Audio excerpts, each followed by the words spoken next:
Langit sore itu berwarna kelabu. Sama kelabunya dengan suasana hati Alana. Ia berdiri di depan jendela besar yang menghadap ke taman belakang rumah mewah mereka. Taman itu dirawat dengan sangat baik oleh tukang kebun. Penuh dengan bunga-bunga mawar aneka warna yang seharusnya bisa menyejukkan mata. Namun bagi Alana, semua keindahan itu terasa hampa, palsu, seperti sebuah pajangan tak bernyawa di dalam sangkar emas yang ia tinggali. Sudah 5 tahun ia menyandang status sebagai istri Bima, seorang manajer tingkat atas di sebuah perusahaan properti raksasa yang sedang naik daun. 5 tahun yang terasa seperti 50 tahun penyiksaan batin yang sunyi. Ia masih ingat hari-hari pertama pernikahannya. Bima yang ia kenal dulu adalah pria yang hangat, penuh perhatian, dan selalu punya cara untuk membuatnya tertawa.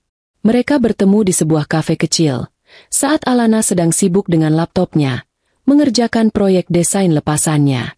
Bima, yang saat itu baru saja menapaki jenjang karir, tak sengaja menumpahkan kopi di dekat mejanya. Dari sebuah permintaan maaf yang tulus, obrolan mereka mengalir begitu saja. Hari-hari berikutnya dipenuhi dengan kencan sederhana, tawa, dan mimpi-mimpi yang mereka bangun bersama. Alana, seorang yatim piatu yang hidup mandiri sejak lulus kuliah, merasa telah menemukan rumah pada diri Bima. Namun, rumah itu perlahan-lahan runtuh setelah mereka resmi menikah dan ia bertemu dengan Ratih, ibu Bima. Sejak pandangan pertama, Alana tahu wanita itu tidak menyukainya. Tatapan Ratih begitu tajam, menilainya dari ujung rambut hingga ujung kaki seolah ia adalah barang murahan yang tak pantas bersanding dengan putranya yang berharga. Ratih tidak pernah berusaha menyembunyikan ketidaksukaannya. Ia menganggap latar belakang Alana yang sederhana sebagai aib. Kamu seharusnya bersyukur, Alana. Bima bisa mendapatkan wanita manapun yang ia mau. Wanita dari keluarga terpandang yang bisa membantu karirnya. Tapi ia malah memilihmu, ujar Ratih suatu kali, dengan nada sinis yang menusuk langsung ke jantung Alana. Bima, pada awalnya, mencoba membela Alana. Ia akan mengatakan pada ibunya untuk tidak terlalu ikut campur. Tapi seiring berjalannya waktu, seiring karirnya yang semakin menanjak, Bima mulai berubah.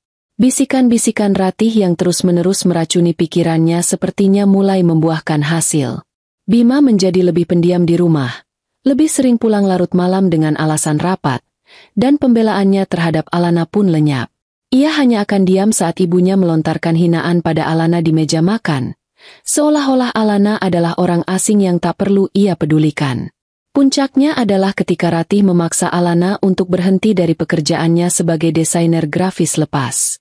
Seorang istri manajer tidak pantas bekerja serabutan seperti itu. Tugasmu adalah di rumah, melayani suami, dan menjaga nama baik keluarga.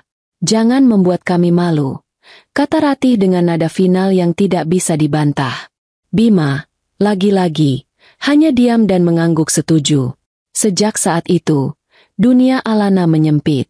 Ia terkurung di dalam rumah megah itu, ditemani oleh para asisten rumah tangga yang memandangnya dengan tatapan kasihan. Ia kehilangan kemandiriannya, kehilangan sumber kebahagiaannya, dan yang paling parah, ia kehilangan suaminya. Bima semakin jauh. Ia tidak pernah lagi menyentuh Alana dengan kelembutan. Tidak ada lagi obrolan hangat sebelum tidur. Ranjang mereka terasa dingin dan luas. Alana sering terbangun di tengah malam, mendapati sisi ranjang di sebelahnya kosong, dan baru mendengar suara mobil Bima masuk ke garasi menjelang subuh. Aroma parfum wanita lain yang samar-samar tercium di kemeja Bima menjadi hal yang biasa. Alana tahu suaminya berselingkuh. Hatinya hancur berkeping-keping. Namun ia memilih diam. Ia menelan semua rasa sakitnya sendirian. Menangis tanpa suara di kamar mandi agar tak ada yang mendengar. Ia merasa seperti hantu di rumahnya sendiri. Hinaan dari Ratih pun semakin menjadi-jadi. Setiap kali datang berkunjung, wanita itu selalu menemukan celah untuk mencela Alana. Masakannya dibilang tidak enak, cara berpakaiannya disebut kampungan, bahkan caranya mengatur bunga di vas pun dianggap tidak berkelas. Lihat dirimu, semakin hari semakin kusam. Tidak heran Bima lebih betah di luar rumah, cibir Ratih sambil menyesap tehnya. Matanya melirik Alana dengan penuh kemenangan. Alana hanya bisa menunduk, meremas tangannya di bawah meja untuk menahan gemetar. Ia ingin berteriak, melawan, tapi suaranya seakan tercekat di tenggorokan. Ia merasa lemah, tak berdaya. Namun, di balik semua kepasrahan yang ia tunjukkan, ada sesuatu yang tidak diketahui oleh Bima dan Ratih. Di balik tatapan matanya yang sering terlihat kosong, ada percikan api yang ia jaga agar tidak padam. Alana bukanlah wanita lemah yang mereka kira. Kesabarannya bukanlah tanda kekalahan. Kesabarannya adalah sebuah strategi. Selama bertahun-tahun menelan kepahitan, ia belajar untuk mengamati, menganalisis, dan menunggu. Ia tahu, suatu hari nanti, akan tiba saatnya ia membalikan keadaan. Ia hanya perlu menunggu momen yang tepat, panggung yang paling megah untuk pertunjukannya. Dan ia merasa, panggung itu akan segera tiba. Ia mengalihkan pandangannya dari taman yang palsu, menarik napas dalam-dalam, dan membiarkan udara dingin sore itu mengisi paru-parunya. Badai akan segera datang, dan ia sudah siap menjadi pusatnya. Pesta tahunan perusahaan, sebuah acara yang selalu dinanti-nantikan oleh semua karyawan. Malam di mana semua orang akan berdandan dengan pakaian terbaik mereka, menikmati hidangan mewah, dan menjalin relasi di bawah gemerlap lampu kristal di ballroom hotel bintang 5 termewah di kota. Bagi Bima, ini adalah malam pembuktian, kesempatan untuk menunjukkan pesonanya di hadapan para petinggi perusahaan. Dan tahun ini, ia merasa di atas angin. Proyek besar yang ia pimpin baru saja berhasil, dan rumor tentang promosinya menjadi direktur sudah santer terdengar. Malam itu, Bima pulang lebih awal dari biasanya. Alana, yang sedang membaca buku di ruang keluarga, sedikit terkejut. Bima melemparkan jasnya ke sofa, melonggarkan dasinya, dan duduk di seberang Alana tanpa menatapnya. Hening sejenak, hanya suara detik jam dinding yang terdengar. Akhir pekan ini ada pesta tahunan kantor. Kamu harus ikut, kata Bima akhirnya. Nadanya datar, lebih terdengar seperti perintah daripada sebuah ajakan. Jantung Alana berdebar sedikit lebih kencang. Ia tahu pesta ini. Setiap tahun Bima selalu pergi sendirian dengan alasan Alana tidak akan nyaman berada di lingkungan seperti itu. Sebuah alasan yang Alana tahu hanyalah kedok agar Bima bisa bebas bersama wanita selingkuhannya, Vina. Vina adalah manajer pemasaran di perusahaan yang sama, seorang wanita cantik, ambisius, dan licik yang tidak pernah menyembunyikan ketertarikannya pada Bima. Alana sering melihat foto-foto mereka di media sosial teman-teman kantor Bima, tertawa bersama, berangkulan mesra di berbagai acara. Kenapa tiba-tiba aku harus ikut? Tanya Alana, suaranya tenang, mencoba menyembunyikan gejolak di dalam hatinya. Bima menghela napas, tampak kesal karena pertanyaannya. Pak Direktur Utama akan datang. Beliau tipe orang yang konservatif dan sangat menghargai nilai-nilai keluarga. Semua manajer diwajibkan membawa pasangan. Ini penting untuk citraku, jelas Bima, tanpa sedikit pun berusaha menutupi bahwa kehadiran Alana hanyalah demi kepentingannya semata. Tidak ada cinta, tidak ada keinginan untuk berbagi malam penting bersamanya. Alana hanyalah sebuah properti yang harus dipajang demi sebuah citra. Tentu saja rasanya sakit. Tapi Alana hanya mengangguk pelan. Baiklah, jawabnya singkat. Inilah yang ia tunggu. Panggungnya. Bima tampak lega karena tidak ada perdebatan. Ia segera bangkit dan naik ke kamarnya, meninggalkan Alana sendirian dengan pikirannya. Alana tahu persis mengapa Bima mengajaknya. Ini bukan hanya soal Pak Direktur Utama. Ini pasti ada hubungannya dengan Vina. Mungkin mereka bertengkar, atau mungkin Vina ingin memperjelas statusnya dan Bima menggunakan Alana sebagai tameng sementara. Apapun alasannya, Alana tidak peduli. Yang ia tahu, ia akan datang. Keesokan harinya, seperti yang sudah ia duga, Ratih datang ke rumah mereka tanpa pemberitahuan. Wanita itu masuk dengan angkuh. Matanya langsung menyapu penampilan Alana yang hanya mengenakan daster rumahan. Aku dengar kamu akan ikut ke pesta kantor Bima, kata Ratih. Langsung ke intinya. Ia membawa sebuah kotak gaun besar di tangannya.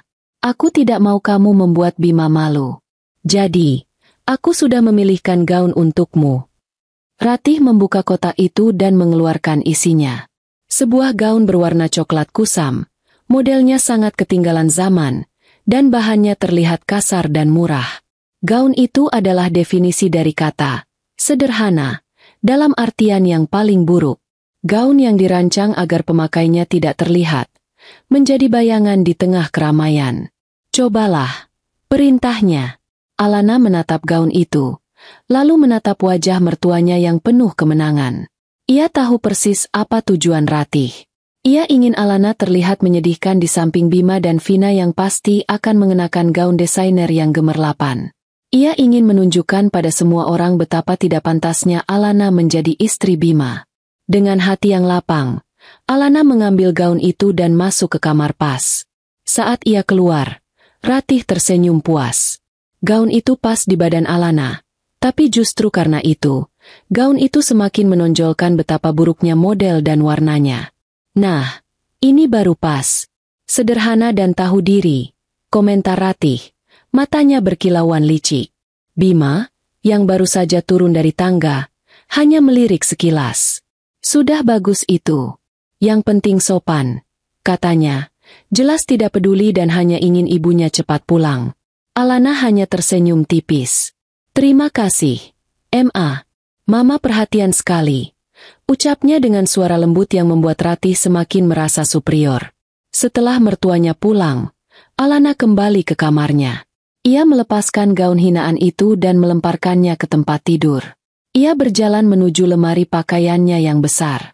Ia membuka sebuah pintu rahasia di bagian paling belakang lemari, yang tersembunyi di balik barisan pakaian sehari-harinya. Di dalamnya, tergantung hanya satu gaun. Gaun itu adalah kebalikannya dari gaun pilihan Ratih. Sebuah gaun malam berwarna merah darah, terbuat dari sutra paling halus yang berkilauan indah saat tertimpa cahaya. Potongannya klasik, elegan, namun sangat kuat memancarkan aura kekuasaan. Gaun itu dibuat khusus untuknya oleh seorang desainer ternama di Paris, dipesan setahun yang lalu. Di sampingnya, ada sepasang sepatu hak tinggi bertabur kristal dan satu set perhiasan berlian dan rubi yang sinarnya sanggup membutakan mata. Semua ini adalah miliknya, dibeli dengan uangnya sendiri, uang yang tidak pernah diketahui oleh Bima dan Ratih. Mereka mengira telah berhasil melumpuhkannya dengan memaksanya berhenti bekerja. Mereka tidak tahu, Alana tidak pernah benar-benar berhenti. Ia hanya memindahkan arnanya ke tingkat yang jauh lebih tinggi. Alana mengelus kain sutra gaun itu. Ia tergoda untuk memakainya dan menghancurkan rencana mereka saat itu juga. Tapi tidak. Itu terlalu mudah. Ia akan memainkan permainan mereka. Ia akan datang ke pesta itu sebagai Alana yang mereka kenal. Istri yang kusam, menyedihkan, dan terbuang. Ia akan membiarkan mereka menikmati kemenangan sesaat. Ia akan membiarkan Vina menyeretnya, mempermalukannya di depan semua orang. Karena semakin tinggi mereka terbang, semakin keras mereka akan jatuh. Ia menutup kembali pintu rahasia itu.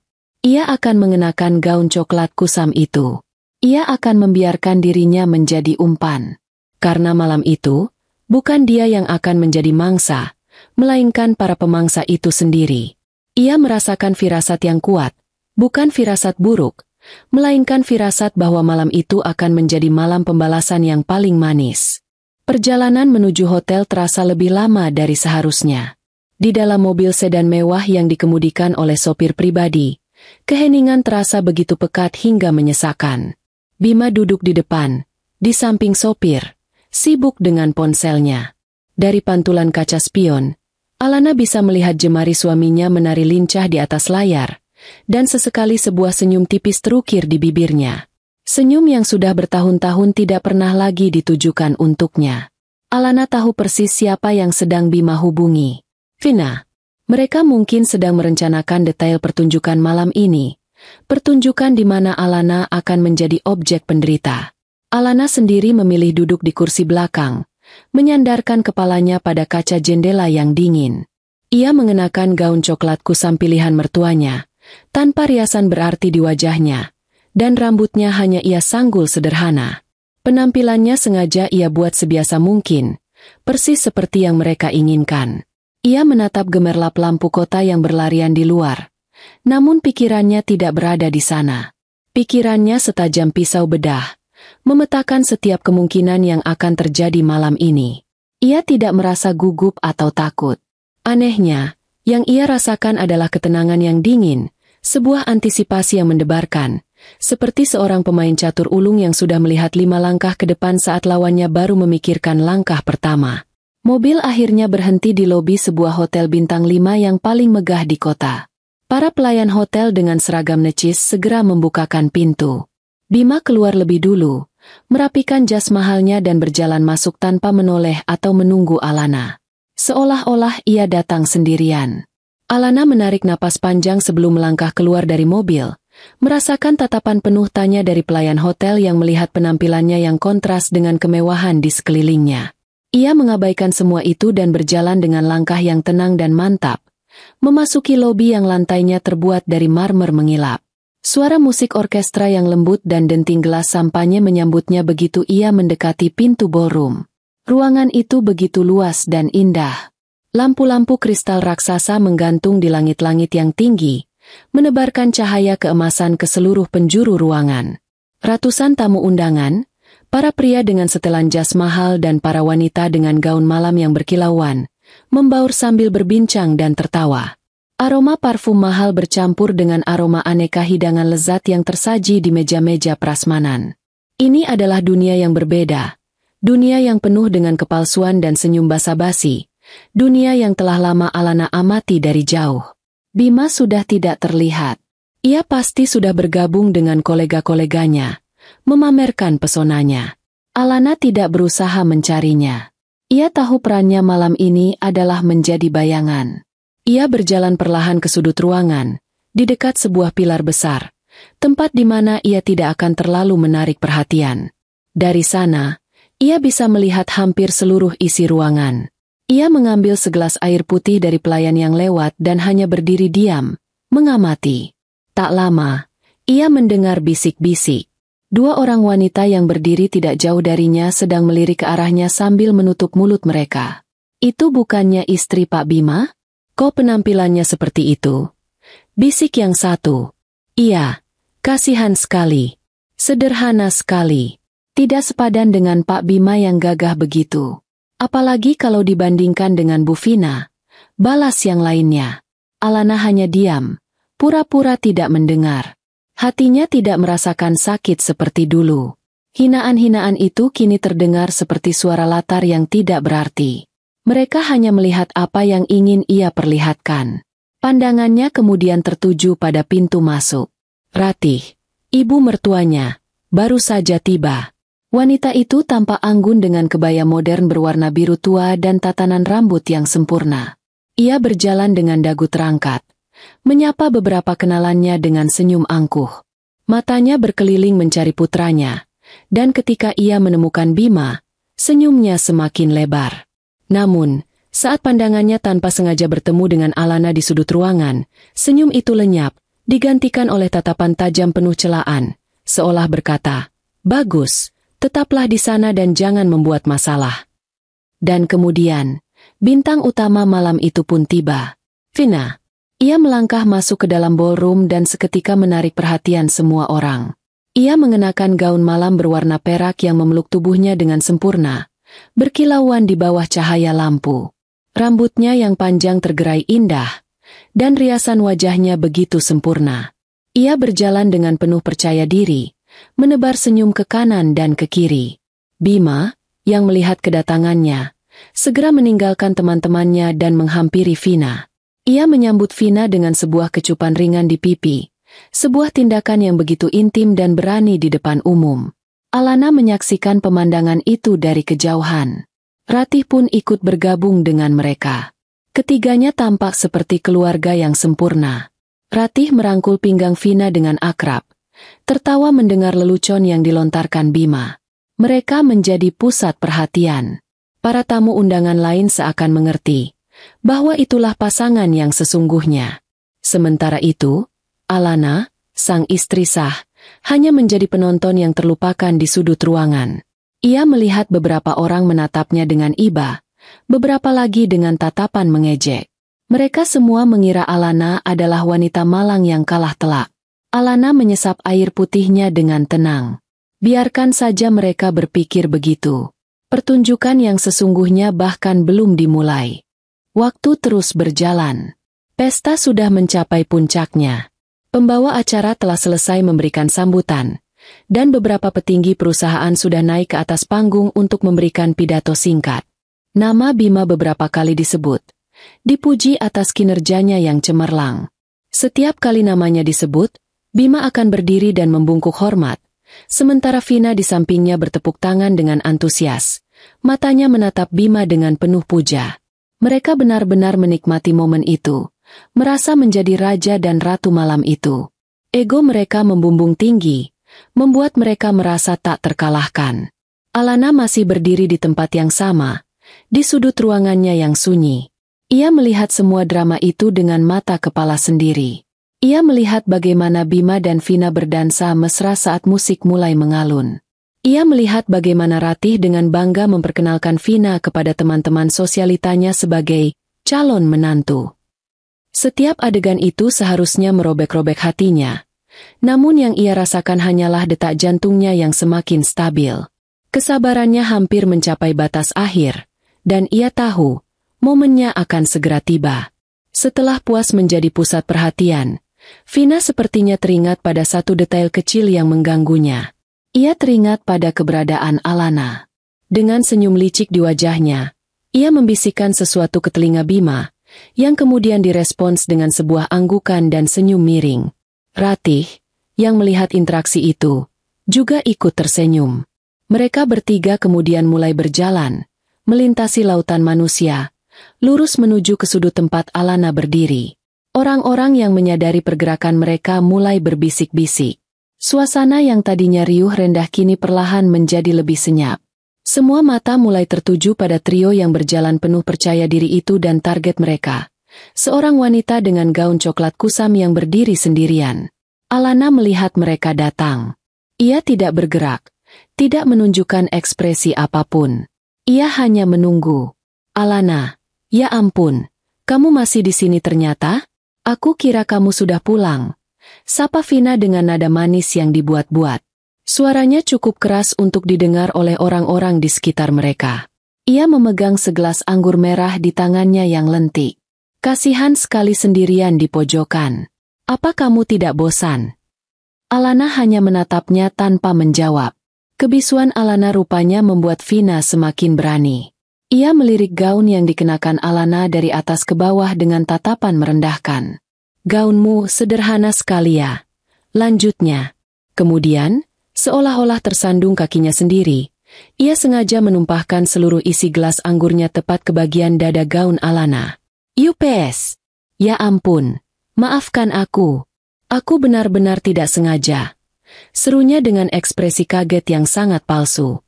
Cairan merah pekat itu langsung meresap ke kain murahan gaun Alana, menciptakan noda besar yang mengerikan. Beberapa tamu undangan terkesiap. Bima dan Ratih hanya berdiri diam di belakang Vina. Wajah mereka menunjukkan kepuasan yang tidak ditutup-tutupi. Mereka menikmati setiap detik dari penghinaan ini. Sudah, tidak apa-apa, Vina. Gaun seperti ini kan murah. Nanti juga Alana bisa beli lagi yang baru di pasar. Timpal Ratih. Suaranya terdengar jelas di tengah keheningan yang mulai tercipta. Tawa kecil terdengar dari beberapa orang. Alana menunduk, menatap noda di gaunnya. Ia lalu mengangkat wajahnya, menatap lurus ke mata Vina. Tidak ada air mata, tidak ada kemarahan. Hanya ada ketenangan yang aneh, yang justru membuat Vina merasa sedikit tidak nyaman. Merasa harus segera menyelesaikan misinya. Vina melakukan puncak dari rencananya. Ia meraih pergelangan tangan Alana dengan kasar. Ayo, ikut aku. Biar aku bantu kamu membersihkannya di depan. Cahayanya lebih terang di sana, katanya dengan paksa. Vina mulai menyeret Alana dari sudut ruangan menuju ke tengah ballroom. Alana tidak melawan. Ia membiarkan tubuhnya ditarik. Langkahnya mengikuti langkah Vina. Ia bisa merasakan ratusan pasang mata menusuk punggungnya. Ia mendengar bisikan-bisikan yang semakin keras. Ia melewati meja-meja bundar, melewati orang-orang yang cepat-cepat menyingkir untuk memberi jalan. Pemandangan ini begitu ironis. Ia diseret seperti seorang pesakitan di tengah pestanya sendiri. Akhirnya, mereka tiba di tengah ruangan, tepat di bawah lampu kristal utama yang paling terang. Vina melepaskan cengkeramannya dengan kasar. Ia memandang berkeliling, memastikan semua perhatian tertuju pada mereka. Inilah momen yang ia nantikan. Dengan suara yang lantang dan penuh kemenangan, ia berteriak, "Semuanya, mohon perhatiannya sebentar." Musik berhenti. Semua percakapan terhenti. Seluruh mata di ballroom itu kini tertuju pada dua wanita di tengah ruangan. Yang satu tampak glamor dan berjaya, yang satu lagi tampak kusam dan ternoda. "Aku hanya ingin mengumumkan sesuatu yang penting," lanjut Vina. Napasnya sedikit terengah karena adrenalin. Ia menunjuk ke arah Bima yang kini berdiri di sampingnya dengan angkuh. Pria hebat ini, Bima, akan segera memulai lembaran baru dalam hidupnya. Ia sudah muak dengan masa lalunya yang suram. Oleh karena itu, ia akan segera menceraikan wanita ini. Jarinya yang lentik menunjuk lurus ke wajah Alana. "Dan ia akan menikah denganku." Sebuah pengumuman yang begitu brutal dan tanpa ampun. Sebuah eksekusi publik. Setelah pernyataan itu, Vina tertawa, tawa kemenangan yang menggema di seluruh ruangan. Ratih bertepuk tangan dengan bangga. Bima tersenyum puas, menatap Alana seolah ia adalah sampah yang akhirnya berhasil ia buang. Mereka menunggu reaksi Alana. Mereka menunggu tangisannya, teriakannya, permohonannya. Mereka ingin melihatnya hancur. Namun, Alana tidak melakukan satu pun dari hal itu. Ia hanya berdiri tegak. Ia mengabaikan noda di gaunnya. Ia mengabaikan tatapan iba dan hinaan dari para tamu. Ia menatap satu persatu wajah para penghancurnya. Vina yang angkuh, Bima yang kejam, dan Ratih yang licik. Dan di tengah keheningan yang mencekam itu, sebuah senyum tipis yang penuh misteri, untuk pertama kalinya, terukir di bibir Alana. Mereka telah salah besar. Mereka mengira telah mendorongnya ke tepi jurang, padahal mereka tidak sadar. Merekalah yang baru saja melompat masuk ke dalam perangkap yang telah ia siapkan dengan sabar. Tawa kemenangan Vina yang menggema di seluruh ballroom perlahan-lahan mereda, menyisakan keheningan yang tegang dan canggung. Semua orang menunggu. Mereka menunggu air mata, teriakan histeris, atau adegan seorang istri yang memohon-mohon pada suaminya. Itulah klimaks yang mereka harapkan dari drama murahan yang tersaji di depan mata mereka. Bima, Vina, dan Ratih berdiri dengan postur penuh kemenangan, dagu terangkat, siap menikmati kehancuran total Alana. Namun, kehancuran itu tidak kunjung datang. Sebaliknya, di tengah sorotan lampu yang paling terang, di atas panggung penghinaannya sendiri, Alana justru melakukan sesuatu yang tidak terduga. Bibirnya yang dari tadi dia membisu, perlahan-lahan menyunggingkan sebuah senyum. Bukan senyum getir atau senyum kepasrahan. Itu adalah senyum yang tenang, terkendali, dan menyimpan kekuatan yang begitu besar hingga terasa mengerikan. Senyum itu membuat tawa di wajah Vina membeku, dan rasa puas di hati Bima dan Ratih mendadak berubah menjadi kegelisahan yang aneh. Ada yang salah. Ini tidak berjalan sesuai skenario mereka. Tanpa mengucapkan sepatah kata pun, Alana berbalik. Ia tidak lagi memandang trio yang telah menghinanya. Ia berjalan dengan langkah yang anggun dan sama sekali tidak tergesa-gesa. Lurus menuju panggung utama tempat band dan pembawa acara masih berdiri terpaku. Gaun coklatnya yang ternoda anggur merah seolah menjadi jubah perang yang ia kenakan dengan bangga. Setiap langkahnya mantap. Setiap gerakannya penuh tujuan. Keheningan di dalam ruangan itu semakin pekat. Ratusan pasang mata mengikutinya, bertanya-tanya apa yang akan dilakukan oleh wanita yang tampak lemah ini. Melihat Alana yang hendak naik ke panggung, sang pembawa acara yang gugup segera memberi isyarat kepada dua orang petugas keamanan berbadan tegap yang berjaga di sisi panggung. Ini adalah acara kelas atas, dan seorang wanita yang baru saja dipermalukan dan tampak tidak stabil secara emosional tidak seharusnya membuat keributan lebih lanjut. "Permisi, Bu. Mohon jangan naik ke panggung," ujar salah satu petugas sambil bergerak maju untuk mencegat Alana. Bima dan Vina tersenyum miring. "Bagus. Usir saja dia. Biarkan penghinaannya menjadi sempurna." Petugas keamanan itu sudah hampir menyentuh lengan Alana, ketika sebuah suara panik dan penuh wibawa tiba-tiba membelah keheningan. "Berhenti! Jangan ada yang berani menyentuhnya." Suara itu berasal dari Pak Tirtayasa, Direktur Operasional perusahaan yang paling dihormati dan orang nomor 2 yang paling berkuasa di perusahaan secara struktural. Ia berlari kecil dari meja utamanya.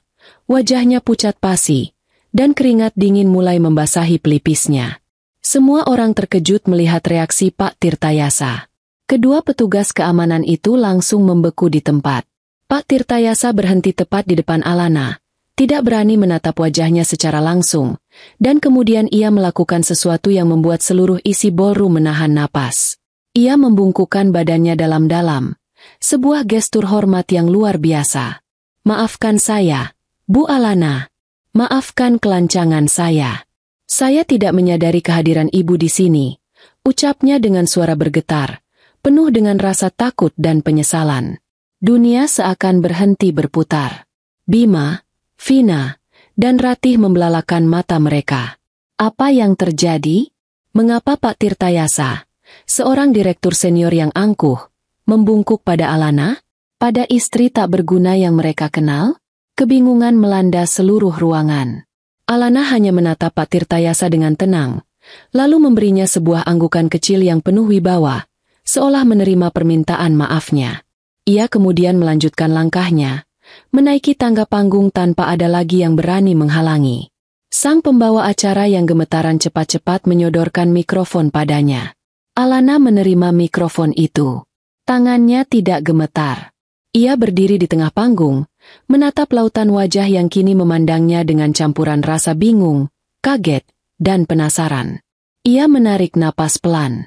"Selamat malam, semuanya." Suaranya terdengar jernih dan tegas melalui sistem pengeras suara, sama sekali berbeda dari citra wanita pendiam yang selama ini ia perankan. "Pertama-tama, saya ingin mengucapkan terima kasih atas kehadiran Anda semua di acara yang sangat penting ini." Ia berhenti sejenak, membiarkan kata-katanya meresap. Tatapannya kemudian beralih, mencari 3 sosok yang masih berdiri mematung di tengah ruangan. Mata mereka bertemu. Ketakutan kini mulai terlihat jelas di wajah Bima, Vina, dan Ratih. "Tadi, sepertinya kita semua baru saja mendengar sebuah pengumuman yang cukup personal," lanjut Alana. Nadanya datar namun setiap katanya menusuk tajam. "Sebuah pengumuman tentang masa depan rumah tangga saya." Ia berjalan sedikit ke depan panggung. "Selama ini, banyak dari Anda mungkin mengenal saya hanya sebagai istri dari Bima. Seorang ibu rumah tangga biasa. Dan saya akui, saya cukup menikmati peran tersebut selama beberapa waktu." Ia tersenyum lagi, senyum yang sama misteriusnya. "Namun, setiap pertunjukan pasti ada akhirnya. Dan malam ini, sepertinya adalah waktu yang tepat untuk menutup tirai. Perkenalkan," katanya dengan suara yang lebih lantang dan penuh kekuatan. "Bagi Anda semua yang belum mengenal saya, nama saya Alana Wijaya." Nama itu, Wijaya, terdengar seperti guntur di beberapa telinga yang jeli. Nama keluarga pendiri perusahaan yang misterius dan tidak pernah muncul di publik. Bima merasakan jantungnya seakan berhenti berdetak. Tidak mungkin. Itu tidak mungkin nama keluarga Alana. Selama ini Alana mengaku yatim piatu tanpa keluarga. Dan untuk meluruskan beberapa hal, Alana melanjutkan, mencapai puncak dari pengungkapannya. "Saya adalah pendiri utama, sekaligus pemilik saham mayoritas dari Wijaya Group, perusahaan yang mengadakan pesta malam ini. Dengan kata lain, selamat datang di pesta saya, di perusahaan saya, di gedung yang juga milik saya." Bom itu akhirnya meledak. Sebuah keheningan total yang berlangsung selama beberapa detik, sebelum akhirnya pecah menjadi gelombang bisikan-bisikan penuh keterkejutan. Orang-orang saling pandang. Mulut mereka ternganga. Beberapa bahkan ada yang menjatuhkan gelasnya. Jadi wanita dengan gaun kusam yang ternoda itu adalah sang pemilik, bos besar yang legendaris dan tidak pernah menampakkan diri? Di tengah ruangan, dunia Bima, Vina, dan Ratih runtuh seketika. Wajah Bima pucat seperti mayat. Ia menatap Alana di atas panggung, wanita yang selama 5 tahun ia sia-siakan, ia hina, dan ia hianati. Wanita yang ternyata adalah sumber dari semua kemewahan dan jabatan yang ia miliki. Semua potongan puzzle kini menyatu di kepalanya dengan cara yang paling mengerikan. Ratih, ibu mertuanya, terhuyung ke belakang, tangannya mencengkeram dadanya, napasnya tersengal-sengal. Semua hinaan yang pernah ia lontarkan pada Alana berputar kembali di kepalanya seperti kaset rusak. Kini terdengar seperti vonis hukuman mati. Dan Vina, wajahnya yang tadi penuh kemenangan kini berubah menjadi topeng horor. Ia menatap Alana dengan tidak percaya. Bibirnya bergetar, tidak mampu mengucapkan sepatah kata pun. Pertunjukan telah berakhir. Tapi bukan Alana yang hancur, melainkan mereka. Atmosfer di dalam ballroom berubah 180 derajat. Udara yang tadinya dipenuhi ketegangan drama murahan, kini terasa berat oleh kekaguman, rasa takut, dan keterkejutan yang luar biasa. Bisikan-bisikan yang tadinya bernada kasihan dan mencemooh Alana, kini berubah menjadi bisikan penuh kekaguman dan ketidakpercayaan. Jadi dia Bu Alana Wijaya? Sang pemilik. Luar biasa, selama ini dia menyamar. Habislah Pak Bima dan selingkuhannya itu. Semua orang yang tadi memandang Alana dengan sebelah mata, kini tidak berani menatapnya secara langsung. Mereka menundukkan kepala, takut jika tatapan sang pemilik perusahaan jatuh pada mereka. Di atas panggung, Alana tidak berlama-lama menikmati momennya. Ia menyerahkan kembali mikrofon kepada pembawa acara yang masih membeku, memberikan anggukan singkat kepada Pak Tirtayasa yang masih menunduk hormat. Lalu ia menuruni tangga panggung. Setiap langkahnya kini terasa berbeda. Jika saat naik ia masih membawa aura misteri, maka saat turun ia memancarkan aura kekuasaan yang tak terbantahkan. Orang-orang yang berada di dekat tangga secara refleks memberi jalan, menciptakan sebuah lorong baginya untuk lewat, seolah ia adalah seorang ratu yang berjalan di tengah para rakyatnya. Gaun coklat kusam itu tidak lagi terlihat menyedihkan, melainkan menjadi simbol penyamaran yang jenius. Saat kakinya menjejak lantai marmer, ia berhenti sejenak dan matanya menemukan kepala petugas keamanan yang tadi sempat ingin menghentikannya. Pak Ridwan, panggil Alana. Suaranya tidak keras, namun di tengah keheningan itu, suaranya terdengar seperti perintah mutlak. Kepala keamanan itu segera berlari kecil menghampirinya. Iya, Bu Alana. Jawabnya dengan tubuh sedikit membungkuk. Tolong perintahkan anak buah Anda untuk menjaga semua pintu keluar, termasuk pintu servis. Pastikan tidak ada satu orang pun yang meninggalkan ballroom ini tanpa seizin saya. Perintah Alana. Matanya dingin dan tajam. Apa Anda mengerti? Siap, mengerti, Bu. Jawab Pak Ridwan tanpa ragu. Ia segera berbicara di radionya, menyampaikan perintah sang atasan tertinggi dengan cepat dan efisien.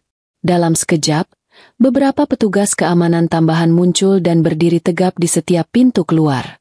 Ruangan itu kini terkunci. Tidak ada jalan keluar. Alana puas.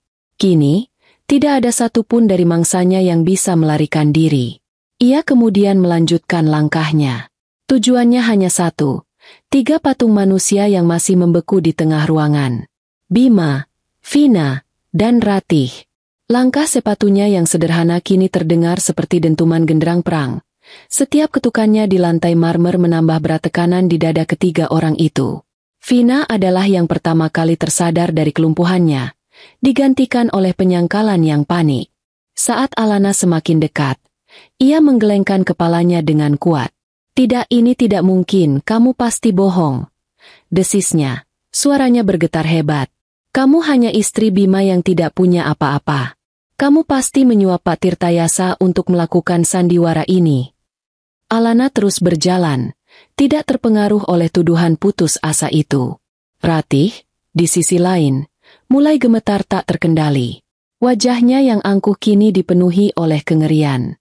Semua kata-kata kasarnya, semua hinaannya tentang latar belakang Alana yang miskin, kini menjadi bumerang yang menghantamnya dengan kekuatan penuh. Ia telah menghina sumber kekayaan keluarganya sendiri. Ia telah meludahi sumur tempatnya minum.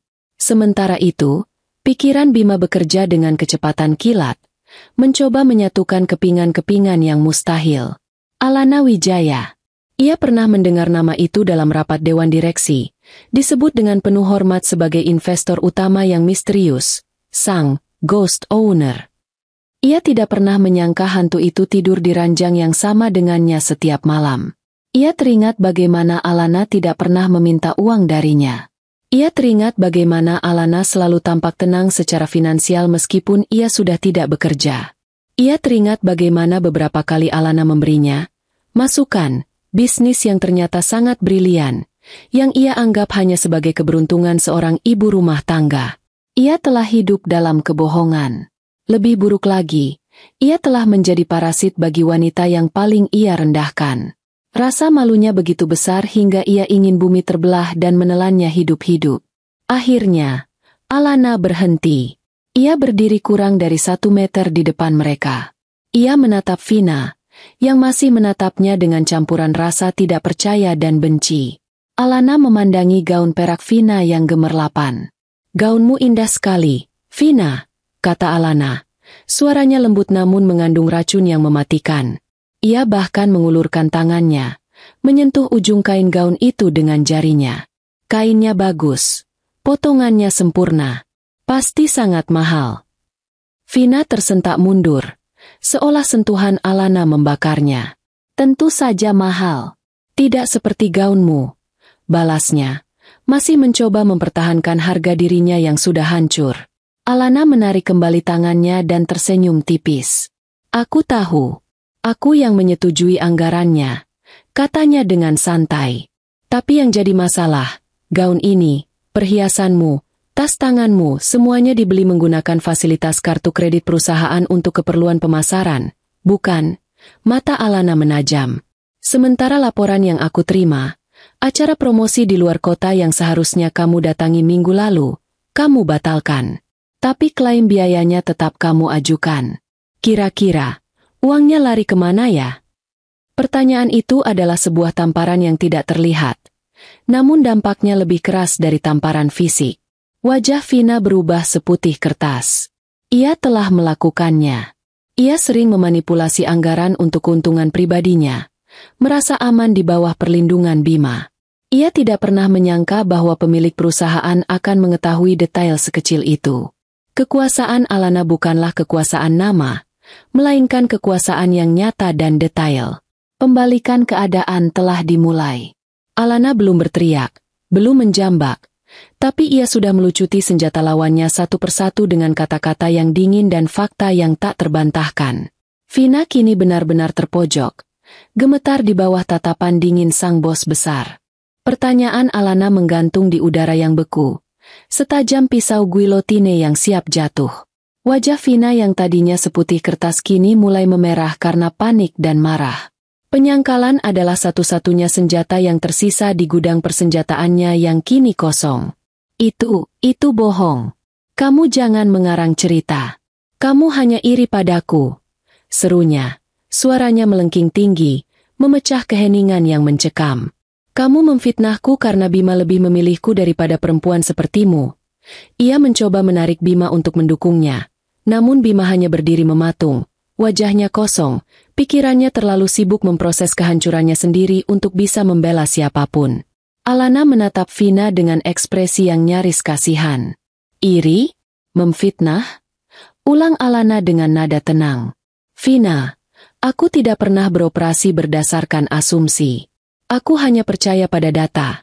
Ia kemudian memalingkan wajahnya dari Vina, menatap lurus ke arah Pak Tirtayasa yang masih berdiri dengan cemas di dekat panggung. "Pak Tirta," panggilnya. Suaranya kembali terdengar tegas dan penuh wibawa. "Tolong tampilkan file dengan kode anggrek hitam dari server pribadi saya.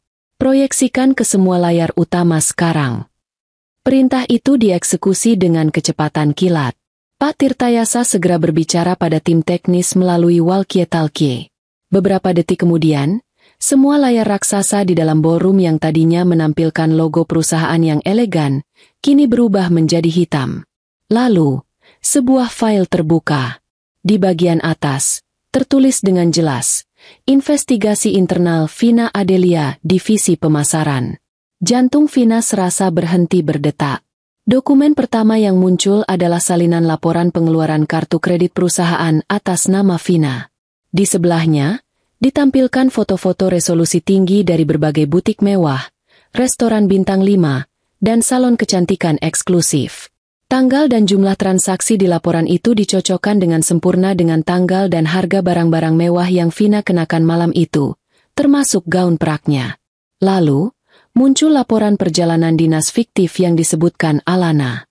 Tertera dengan jelas tiket pesawat dan reservasi hotel yang dibatalkan, namun klaim biayanya tetap dicairkan penuh. Angka-angka itu tidak berbohong. Ratusan juta uang perusahaan telah ia selewengkan untuk gaya hidupnya. Bisikan-bisikan di dalam ruangan berubah menjadi gumaman penuh amarah dan cemooh. Ini semua bisa dijelaskan, gagap Vina. Keringat dingin membanjiri dahi dan punggungnya. Tapi Alana tidak memberinya kesempatan. Layar kembali berubah. Kali ini, menampilkan serangkaian email internal dan tangkapan layar percakapan dari aplikasi pesan instan kantor. Di sana, terpampang bukti nyata bagaimana Vina dengan sengaja menyabotase rekan kerjanya. Ia terlihat memberikan data yang salah kepada seorang junior sebelum presentasi penting, yang menyebabkan proyek itu gagal dan akhirnya jatuh ke tangannya. Ada juga percakapannya dengan salah satu anak buahnya, di mana ia dengan jelas memerintahkan untuk menahan laporan prospek klien dari anggota tim lain yang menjadi saingannya. Kebusukan karakternya kini terpampang untuk dilihat semua orang. Bima menatap layar itu dengan nanar. Ia pernah membela Vina mati-matian saat rekan kerja itu mengadu padanya, menuduh junior itu tidak kompeten. Ternyata selama ini ia telah dibutakan dan dijadikan alat oleh kelicikan Vina. Ia merasa bodoh, begitu bodoh. Seolah itu belum cukup, Alana melanjutkan ke babak berikutnya.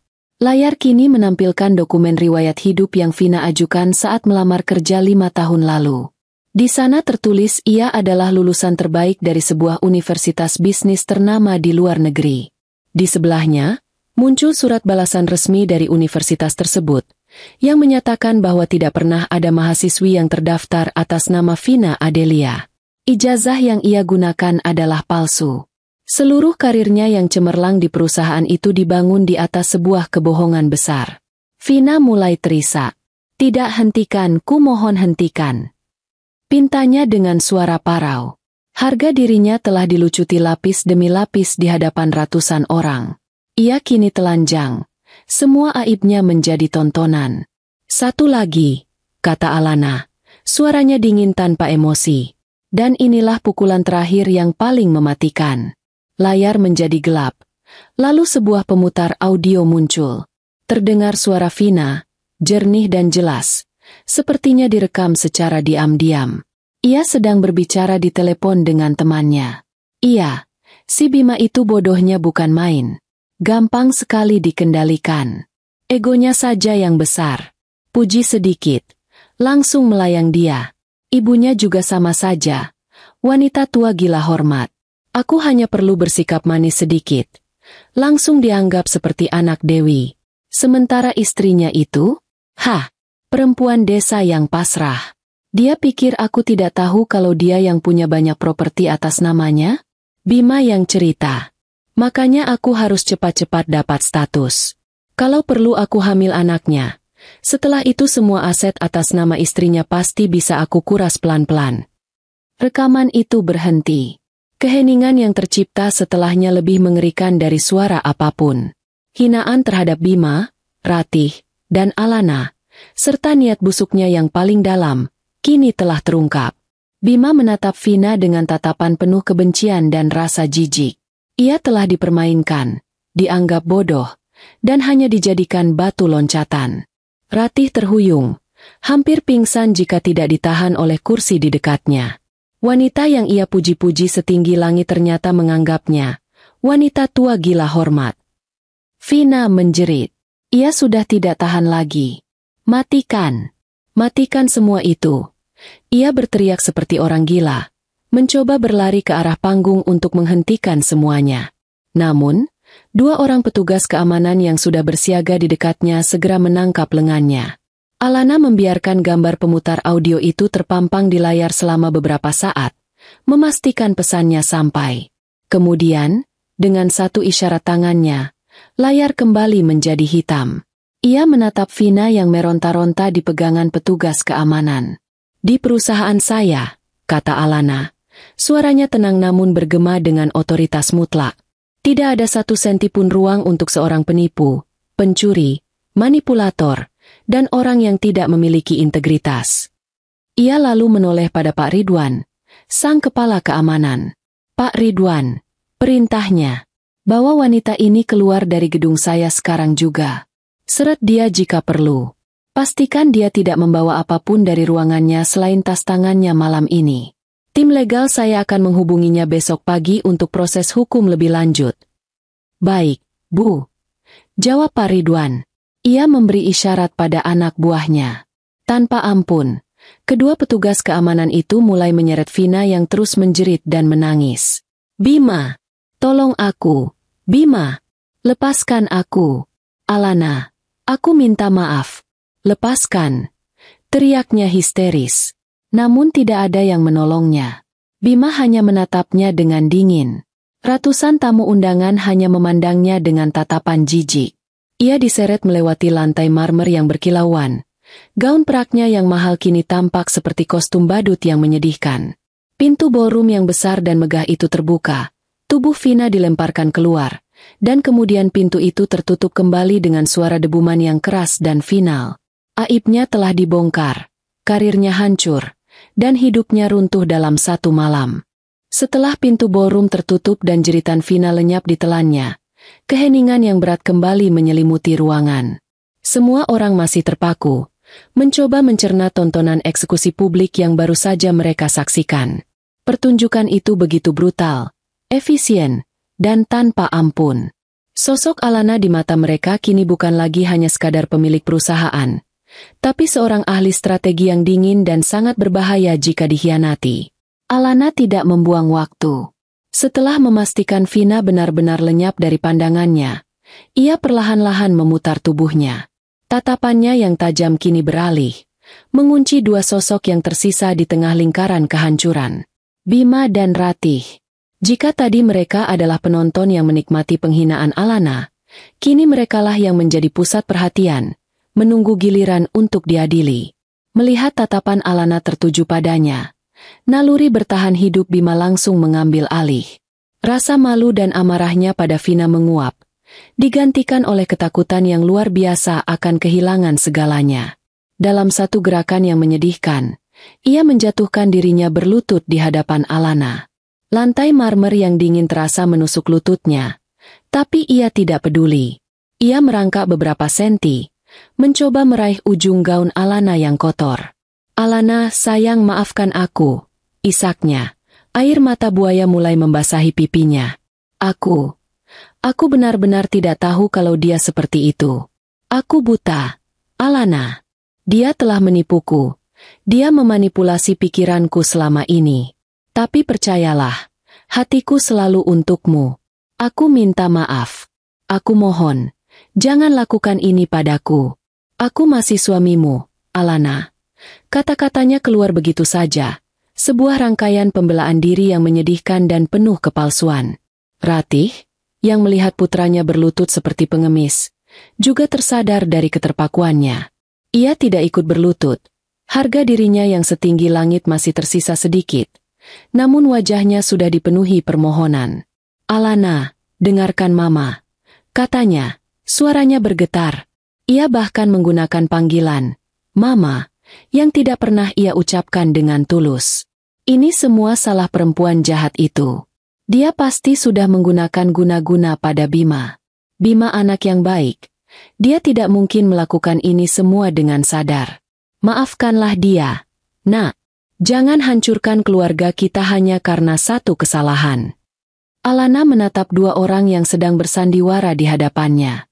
Ia melihat Bima yang menangis di kakinya dan Ratih yang memohon atas nama keluarga. Sebuah pemandangan yang mungkin akan meluluhkan hati wanita manapun, tapi tidak bagi Alana. Hatinya sudah lama mati rasa terhadap mereka. Ia telah menampung terlalu banyak luka dan pengkhianatan hingga tidak ada lagi ruang untuk belas kasihan. Ia menunduk, menatap wajah Bima yang basah oleh air mata. Dia menipumu? Tanya Alana dengan suara pelan yang mengerikan. Jadi, apakah Vina juga yang menyuruhmu untuk pulang setiap pagi dengan bau parfumnya menempel di seluruh kemejamu? Apakah Vina yang menyuruhmu untuk berhenti menyentuhku sejak 3 tahun yang lalu? Apakah dia juga yang membisikimu untuk diam seperti pengecut setiap kali ibumu melontarkan hinaan padaku di depan wajahmu? Setiap pertanyaan adalah sebuah tusukan. Bima terdiam. Tangisannya berhenti. Ia tidak punya jawaban. Alana kemudian mengangkat wajahnya, menatap lurus ke mata Ratih yang kini dipenuhi ketakutan. Keluarga? Katanya. Sebuah senyum sinis tersungging di bibirnya. Kata yang menarik keluar dari mulut Anda. Bu Ratih. Di mana? Keluarga. Saat Anda dengan sengaja memilihkan gaun ini untuk saya pakai malam ini, dengan tujuan agar saya terlihat seperti pembantu di sebelah putra Anda? Di mana? Keluarga. Saat Anda terus-menerus mengatakan pada semua orang bahwa saya adalah istri mandul yang tidak berguna? Dan di mana? Keluarga. Saat Anda berdiri sambil tersenyum puas ketika selingkuhan putra Anda menyeret saya dan mempermalukan saya di depan ratusan orang. Alana mengambil langkah mundur, menjauhkan ujung gaunnya dari jangkauan tangan Bima. Anda berdua tidak pernah menganggap saya bagian dari keluarga. Kalian hanya menganggapku sebagai pajangan yang memalukan, sebuah status yang harus ditanggung. Dan sekarang, saat kalian tahu siapa saya sebenarnya, kalian tiba-tiba bicara soal keluarga. Ia berhenti sejenak, membiarkan kata-kata itu menampar mereka dengan keras. Para tamu undangan hanya bisa diam membisu, menjadi saksi bisu dari retaknya sebuah rumah tangga yang dibangun di atas kebohongan. Pertunjukan sudah selesai, kata Alana. Nadanya kini berubah menjadi final, seperti seorang hakim yang akan membacakan vonis. Ia menatap Bima yang masih berlutut. Bima, dengarkan baik-baik. Terhitung mulai detik ini, kamu saya pecat dari semua posisimu di Wijaya Group. Tidak ada pesangon, tidak ada tunjangan. Semua fasilitas perusahaan, mobil dinas, rumah yang kita tinggali, dan semua kartu kredit atas namamu akan saya tarik dan blokir besok pagi tepat pukul 8. Mata Bima membelalak ngeri.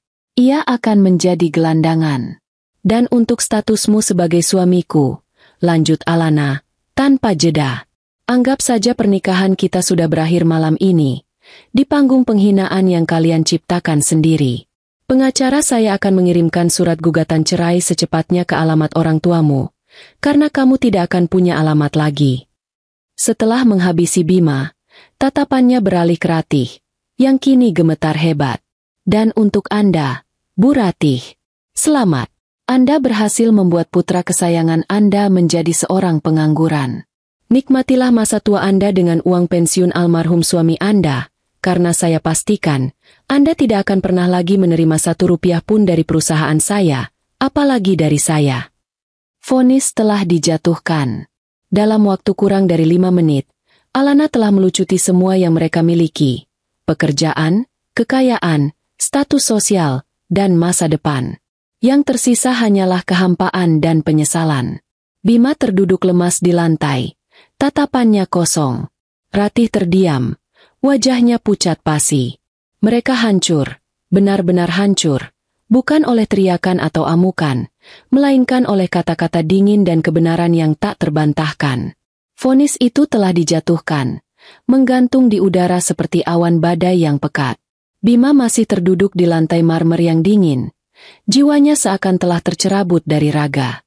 Ia menatap Alana, bukan lagi dengan permohonan, melainkan dengan tatapan kosong seorang narapidana yang baru saja mendengar hukuman seumur hidup. Di sampingnya, Ratih berdiri kaku. Wajahnya yang biasa angkuh kini tampak tua dan rapuh. Topeng sosialitanya telah retak dan hancur berkeping-keping. Mereka telah kehilangan segalanya dalam sekejap mata. Alana menatap mereka berdua. 2 orang yang telah menjadi sumber penderitaannya selama 5 tahun terakhir. Tidak ada lagi amarah di hatinya. Yang tersisa hanyalah kekosongan dan kelegaan. Bebannya akan segera terangkat. Ia menarik napas panjang, mengakhiri keheningan yang menyiksa itu. Aku sudah selesai berbicara dengan kalian berdua, katanya. Suaranya tenang namun final. Ia kemudian mengalihkan pandangannya, menyapu seluruh ruangan seolah ia adalah pemilik rumah yang sedang membersihkan kotoran. Matanya kembali tertuju pada Bima dan Ratih. Sekarang, ucapnya dengan penekanan yang tajam. Keluar dari pestaku. Dua kata terakhir itu, pestaku, diucapkan dengan kepemilikan mutlak. Itu adalah penegasan terakhir bahwa mereka tidak lebih dari tamu tak diundang di dunianya. Bima, dari lantai, menggelengkan kepalanya pelan, sebuah penolakan terakhir yang lemah. Alana, tolong beri aku satu kesempatan lagi, jangan. Suaranya parau, nyaris tak terdengar. Ratih, yang harga dirinya terusik, mencoba mengumpulkan sisa-sisa kekuatannya. Alana, kamu tidak bisa melakukan ini. Ini keterlaluan. Kami. Cukup, potong Alana. Suaranya kini sedikit meninggi, mengandung nada perintah yang tak bisa dibantah. Ia sudah lelah bersandiwara, lelah mendengar permohonan palsu mereka. Ia mengangkat tangannya sedikit, sebuah sinyal yang langsung ditangkap oleh Pak Ridwan yang sejak tadi berdiri dalam posisi siaga. Kepala keamanan itu mengangguk paham. Pak Ridwan, panggil Alana dengan jelas.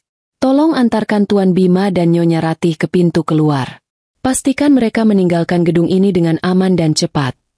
Penggunaan gelar Tuan dan Nyonya terasa seperti sebuah hinaan, menciptakan jarak formal yang menegaskan bahwa semua hubungan pribadi di antara mereka telah putus selamanya. Dua orang petugas keamanan yang berbadan tegap, yang sebelumnya menyeret Vina, kini bergerak maju dengan langkah pasti. Mereka mendekati Bima dan Ratih. Bima, yang terlalu hancur untuk melawan, membiarkan seorang petugas membantunya berdiri. Ia berjalan seperti robot, matanya kosong, langkahnya diseret, seolah-olah ia adalah mayat hidup. Ia tidak lagi melihat Alana. Ia tidak lagi melihat siapapun. Dunianya telah berakhir. Namun, Ratih tidak menyerah begitu saja. Saat seorang petugas dengan sopan mencoba menyentuh lengannya, ia menepis tangan itu dengan kasar. "Jangan sentuh saya," bentaknya. Suaranya bergetar karena amarah dan rasa malu. "Kalian tidak tahu siapa saya? Saya ini ibu dari..." Ia berhenti, menyadari bahwa statusnya sebagai ibu dari manajer Bima kini tidak ada artinya sama sekali. Petugas keamanan itu tidak terintimidasi. Ia tetap tenang dan profesional, seperti yang telah diperintahkan. "Mohon maaf, Nyonya. Kami hanya menjalankan perintah," katanya dengan tegas. Bersama rekannya, mereka memegang kedua lengan Ratih dengan pegangan yang kuat namun tidak menyakitkan. Ratih mencoba meronta, tapi tenaganya tidak sebanding. Dimulailah parade memalukan kedua malam itu. Bima yang berjalan lunglai dan Ratih yang setengah diseret, diantar keluar melewati kerumunan tamu undangan. Ratusan pasang mata mengawasi setiap langkah mereka. Tidak ada lagi tatapan kasihan, yang ada hanyalah tatapan dingin, cemooh, dan beberapa bahkan terlihat puas. Mereka melewati meja-meja mewah, melewati panggung tempat mereka tadinya merasa berjaya. Perjalanan dari tengah ballroom menuju pintu keluar terasa seperti perjalanan puluhan kilometer yang harus mereka tempuh dalam keadaan telanjang. Di dekat pintu, Ratih menoleh ke belakang untuk terakhir kalinya, menatap Alana dengan mata menyala penuh kebencian. Alana hanya balas menatapnya dengan dingin, tanpa ekspresi. Tidak ada kemenangan di wajah Alana, yang ada hanyalah kelegaan. Akhirnya, benalu dalam hidupnya telah dicabut sampai ke akarnya. Pintu ballroom yang megah itu kembali terbuka, menelan tubuh Bima dan Ratih, lalu tertutup dengan suara debuman keras. Selesai. Keheningan kembali menyelimuti ruangan, namun kali ini terasa berbeda. Lebih ringan, seolah udara kotor telah dibersihkan. Semua mata kini kembali tertuju pada Alana, yang berdiri sendirian di tengah ruangan. Gaunnya masih ternoda, namun auranya begitu kuat dan tak tersentuh. Ia telah mengalahkan semua musuhnya. Kini, apa selanjutnya? Alana tidak membiarkan kecanggungan itu bertahan lama. Ia tahu, momen ini sangat krusial. Ia harus segera beralih peran, dari seorang istri yang membalas dendam menjadi seorang pemimpin yang memegang kendali. Ia berjalan dengan tenang menuju panggung, mengambil mikrofon dari pembawa acara yang masih tampak syok. Hadirin sekalian, sapanya. Suaranya kini hangat dan profesional, seolah semua drama yang baru saja terjadi tidak pernah ada. Saya, atas nama pribadi dan atas nama Wijaya Group, ingin memohon maaf yang sebesar-besarnya atas gangguan yang kurang menyenangkan yang baru saja terjadi. Ia menundukkan kepalanya sedikit, sebuah gestur kerendahan hati yang mengejutkan semua orang. Apa yang Anda saksikan malam ini adalah masalah internal yang seharusnya tidak pantas menjadi tontonan publik. Namun, terkadang, untuk membersihkan sebuah penyakit, kita harus melakukan operasi di tempat terbuka. Lanjutnya, kata-katanya penuh kiasan namun pesannya sangat jelas. Saya jamin, mulai malam ini, tidak akan ada lagi ruang untuk intrik, penyalahgunaan wewenang, dan perilaku tidak profesional di dalam perusahaan yang kita banggakan ini. Integritas adalah, dan akan selalu menjadi, pilar utama dari Wijaya Group. Ia tersenyum. Senyum yang tulus dan penuh percaya diri. Drama pribadi ini sudah berakhir. Mari kita tidak merusak malam perayaan ini lebih jauh lagi. Malam ini adalah tentang kerja keras Anda semua, tentang pencapaian luar biasa yang telah kita raih bersama tahun ini.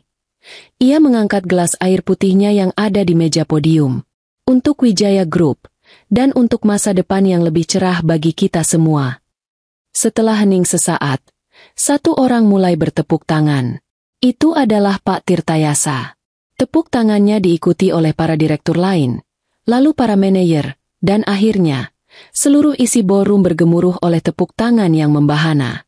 Mereka tidak hanya bertepuk tangan untuk kesopanan.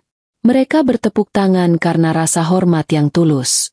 Dalam satu malam, Alana telah menunjukkan bahwa ia bukan hanya pemilik yang kaya, tapi juga seorang pemimpin yang tegas, adil, dan berwibawa. Ia berdiri di sana, di bawah cahaya lampu, dibanjiri oleh tepuk tangan mereka, dan untuk pertama kalinya dalam 5 tahun, ia merasa utuh. Pesta akhirnya usai menjelang tengah malam. Alana tidak pulang ke rumah megah yang penuh dengan kenangan buruk itu. Ia bermalam di Presidential Suite di hotel yang sama, sebuah fasilitas yang memang selalu disiapkan untuknya setiap kali ia berada di kota. Pagi harinya, fajar baru menyingsing di ufuk timur, menebarkan semburat jingga di langit kota Jakarta.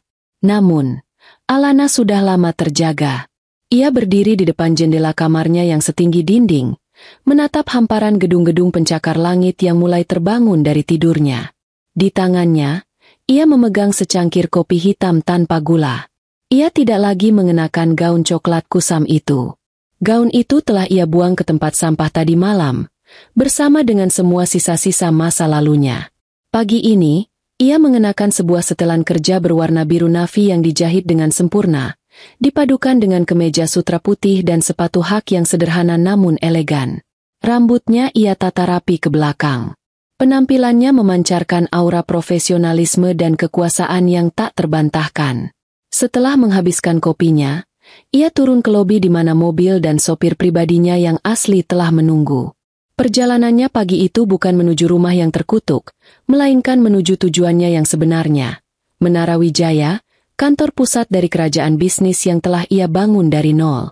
Saat ia melangkah masuk ke dalam lobi gedung kantornya, semua mata tertuju padanya. Para karyawan yang berlalu lalang seketika berhenti, menatapnya dengan campuran rasa kagum dan segan, sebelum akhirnya menunduk hormat saat ia lewat. Berita tentang kejadian di pesta tadi malam telah menyebar lebih cepat dari api, menjadi legenda instan di kalangan karyawan. Sang pemilik hantu telah menampakkan wujudnya, dan ia ternyata adalah seorang ratu yang baru saja merebut kembali tahtanya. Ia masuk ke dalam lift pribadi yang langsung membawanya ke lantai teratas. Lantai di mana kantor sang CEO berada. Sebuah ruangan yang sangat luas, dengan desain interior minimalis modern, didominasi oleh kaca, baja, dan kayu gelap. Ruangan itu selalu siap untuknya, namun selama ini sengaja ia biarkan kosong. Hari ini, untuk pertama kalinya, ruangan itu akan ditempati oleh pemiliknya. Asisten pribadinya, seorang wanita cerdas dan efisien bernama Reni, menyambutnya di depan pintu. "Selamat pagi, Bu Alana. Jadwal Anda untuk hari ini sudah siap," katanya dengan hormat. "Terima kasih, Reni. Tolong siapkan ruang rapat Dewan Direksi dalam 1 jam." Dan hubungi tim kuasa hukum saya. Minta mereka untuk datang juga. Perintah Alana sambil berjalan menuju mejanya yang besar dan kosong. Hari itu berjalan dengan sangat cepat dan produktif. Alana memimpin rapat dewan direksi pertamanya secara terbuka. Ia memaparkan visinya untuk perusahaan ke depan dengan begitu jelas dan brilian, menghapus semua keraguan yang mungkin masih tersisa di benak para direktur. Ia menandatangani tumpukan dokumen, menyetujui proyek-proyek baru, dan membatalkan beberapa kebijakan lama yang menurutnya tidak efisien. Ia bekerja seperti mesin, seolah-olah melepaskan semua energi dan kecerdasan yang telah ia pendam selama 5 tahun terakhir. Di sela-sela kesibukannya, tim kuasa hukumnya datang. Bagaimana perkembangannya? Tanya Alana tanpa basa-basi. Surat gugatan cerai beserta tuntutan pembagian harta Gonogini sudah kami layangkan ke alamat rumah orang tua Tuan Bima pagi tadi, Bu. Kami pastikan beliau tidak akan mendapatkan apa-apa, sesuai dengan perjanjian pranikah yang sudah ditandatangani, lapor sang pengacara utama. Untuk kasus Nona Vina Adelia, laporan polisi atas tuduhan penggelapan dana dan pemalsuan dokumen sudah kami buat. Bukti-bukti yang ibu berikan lebih dari cukup. Kemungkinan besar ia akan menghadapi hukuman penjara yang serius. Alana hanya mengangguk puas. Bagus. Pastikan semua berjalan sesuai prosedur. Sore harinya, saat ia sedang meninjau laporan keuangan, sebuah panggilan masuk ke ponsel pribadinya dari nomor yang tidak dikenal. Ia punya firasat siapa itu. Ia mengangkatnya. Halo. Alana, ini aku, Bima. Terdengar suara yang parau dan putus asa di seberang sana. Aku sudah menerima suratnya. Alana, aku mohon, aku tidak punya apa-apa lagi. Semua kartuku diblokir. Aku bahkan tidak bisa pulang. Tolong, beri aku kesempatan. Aku akan melakukan apa saja. Alana bersandar di kursinya, menatap gedung-gedung di seberang jendelanya. Tidak ada rasa iba, tidak ada rasa marah. Yang ada hanyalah perasaan hampa. Pria ini sudah menjadi orang asing baginya. Bima, katanya dengan suara yang tenang dan dingin. Itu bukan lagi urusanku. Tanpa menunggu jawaban, ia menutup telepon itu. Ia kemudian mengirim pesan singkat pada Reni untuk memblokir nomor itu dan semua nomor lain yang tidak terdaftar. Bab itu dalam hidupnya sudah benar-benar selesai. Tidak ada lagi epilog. Menjelang senja, setelah semua pekerjaan selesai, Alana kembali berdiri di depan jendela kantornya. Lampu-lampu kota mulai menyala satu persatu, menciptakan lautan cahaya yang indah di bawah sana. Ia tidak lagi memikirkan tentang Bima, Vina, atau Ratih. Pembalasan dendamnya sudah tuntas, dan itu tidak memberinya kebahagiaan, hanya sebuah kelegaan. Kini, pikirannya dipenuhi oleh hal-hal lain. Tentang ekspansi bisnis ke pasar Asia Tenggara, tentang yayasan sosial yang ingin ia dirikan, tentang kehidupan baru yang terbentang luas di hadapannya. Ia meletakkan telapak tangannya di kaca jendela yang dingin. Selama 5 tahun, ia hidup dalam bayang-bayang, menjadi istri yang terbuang. Ia datang ke pesta tadi malam sebagai korban yang siap dihancurkan. Namun hari ini, ia berdiri di puncak dunianya, bukan sebagai istri siapa-siapa, bukan sebagai korban, melainkan sebagai Alana Wijaya. Seorang wanita yang kuat, bebas, dan memegang kendali penuh atas takdirnya sendiri. Fajar yang baru telah tiba, dan ini adalah awal dari kisahnya yang sesungguhnya. Beberapa bulan telah berlalu sejak malam pesta yang mengubah segalanya. Musim telah berganti, namun bagi sebagian orang, mendung tidak pernah benar-benar beranjak. Di sebuah kamar kos sempit di sudut kota yang padat dan bising, Bima menatap pantulan dirinya di cermin retak yang menempel di dinding. Pria yang menatapnya balik tanpa asing. Rambutnya yang dulu selalu tertata rapi kini sedikit panjang dan acak-acakan. Lingkaran hitam yang tebal membingkai matanya yang kuyu, dan pipinya yang dulu berisi kini tampak tirus. Ia telah kehilangan banyak berat badan. Kemewahan telah dilucuti darinya dengan begitu cepat dan brutal. Setelah diusir dari pesta, ia dan ibunya pulang ke rumah orang tuanya, hanya untuk mendapati bahwa rumah itu pun akan segera disita bank karena ayahnya ternyata meninggalkan banyak utang. Ratih pingsan saat mengetahuinya. Dalam waktu seminggu, Bima kehilangan pekerjaan, istri, rumah, mobil, dan status sosialnya. Ia kini bukan siapa-siapa, hanya seorang pria paruh baya yang kalah. Ia mencoba mencari pekerjaan. Dengan pengalaman dan jabatannya yang dulu mentereng, ia pikir itu akan mudah. Ia salah besar. Kisah tentang penghinaannya terhadap Alana Wijaya, sang pemilik misterius Wijaya Group, telah menjadi legenda di kalangan pebisnis. Tidak ada satupun perusahaan yang berani menyentuhnya. Beberapa kali ia dipanggil wawancara, namun begitu pewawancara mengenali namanya, wawancara itu berakhir dengan canggung dan ia tidak pernah mendapat panggilan lagi. Ia telah masuk daftar hitam. Reputasinya hancur lebur. Kini ia bertahan hidup dari sisa-sisa tabungannya yang semakin menipis, melakukan pekerjaan serabutan apapun yang bisa ia dapatkan. Seringkali pekerjaan kasar yang jauh di bawah standar hidupnya dulu. Hari ini, ia baru saja pulang setelah seharian bekerja sebagai kurir lepas, mengantar paket di bawah terik matahari. Tubuhnya terasa remuk. Ia membuka sebungkus mie instan, satu-satunya menu makan malam yang bisa ia nikmati.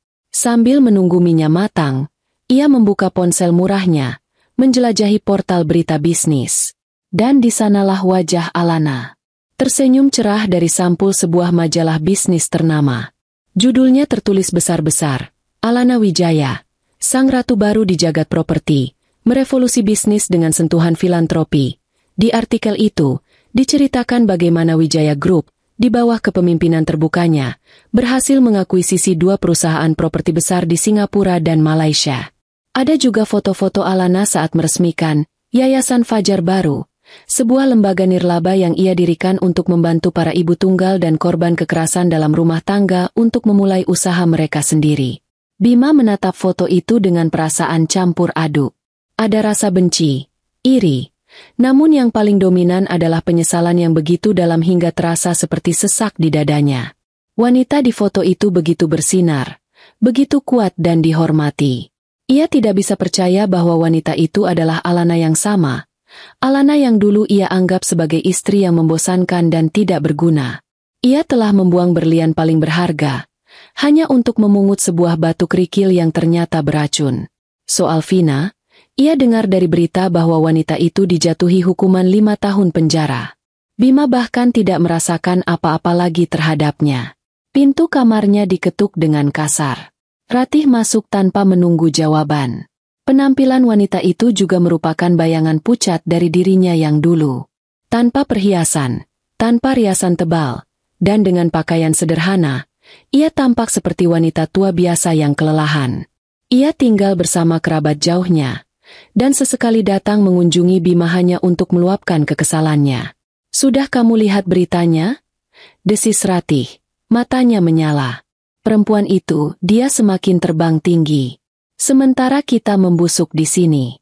Ini semua salahmu, Bima. Andai saja kamu tidak bodoh dan tidak mendengarkan perempuan ular itu. Salahku? Balas Bima. Amarahnya yang terpendam akhirnya meledak. Siapa yang sejak awal meracuni pikiranku bahwa Alana tidak pantas untukku? Siapa yang terus-menerus menghinanya di depan wajahku dan aku hanya diam karena tidak mau durhaka pada ibu? Kita berdua yang menghancurkan hidup kita sendiri. Pertengkaran itu berlangsung seperti biasa, penuh dengan saling menyalahkan. Tidak ada yang mau mengaku kalah, karena mengakui kesalahan berarti harus menanggung beban penyesalan yang terlalu berat. Mereka adalah debu yang tersisa dari sebuah ledakan, melayang-layang tanpa tujuan di udara yang kotor, sementara sang bintang yang mereka coba redupkan kini justru bersinar semakin terang. Di saat yang bersamaan, di belahan kota yang lain, Alana berdiri di atas panggung kecil di sebuah aula yang dipenuhi oleh puluhan wanita. Ini adalah acara kelulusan pertama dari program pelatihan wirausaha yang diadakan oleh Yayasan Fajar Baru. Alana, dalam balutan blus batik sutra modern dan celana panjang, tampak begitu anggun dan berwibawa. Ia menatap wajah-wajah penuh harapan di hadapannya. Para wanita yang memiliki kisah hidup yang berliku, sama sepertinya. Kekuatan sejati seorang wanita. Alana memulai pidatonya. Suaranya hangat dan menginspirasi.